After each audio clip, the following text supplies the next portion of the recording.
संपर्कर पर्व भाई जिउंतिया ओषा पश्चिम ओडिशार पुरपल्ली रे एही ओषा पालित हेउछि। भौणी माने भाईर मंगल एवं दीर्घ जीवन कामना करी एही व्रत रखिथांती। दिन तमाम निर्जल उपवास रही एही ओषा पालन करा जायथाय। बौद्ध जिलार पुरपल्ली रे पश्चिम ओडिशार प्रमुख पर्व भाई जिउंतिया धूमधाम रे पालित होइछि। आश्विन शुक्लपक्ष महाअष्टमी तिथि एही ओषा पालित होइथाय। भौणी माने भाईर दीर्घ जीवन और शुभ मनासी एही ओषा पालिथांती।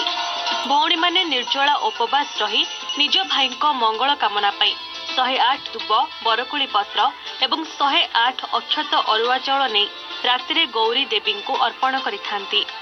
एही पूजारे 21 प्रकार परिबा एवं विभिन्न प्रकार फलमूल लागि थाए।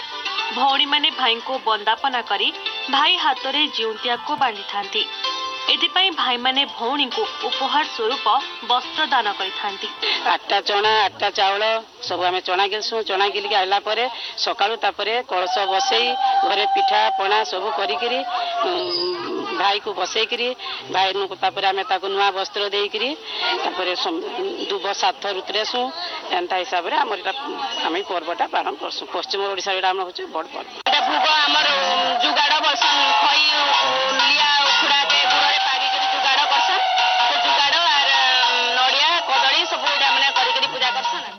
सेहीपरि सुवर्णपुर रे भाई जिउंतिया ओषा को नै रहिछि एक नियारा परंपरा।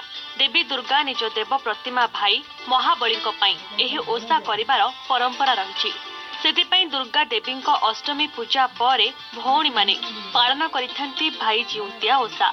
7 प्रकार फूल 7 प्रकार फल सहित 7टी जुगार तैयारी करिथांती।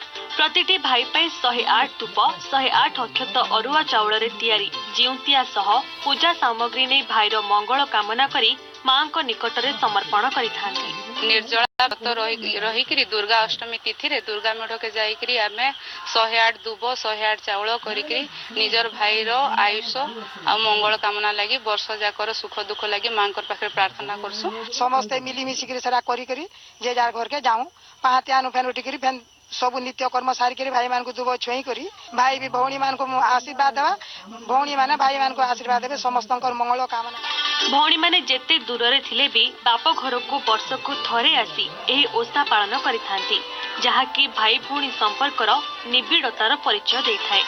बौद्धर सीताकांत सिंह सह सोनपुर सत्यवान पुरोहित करी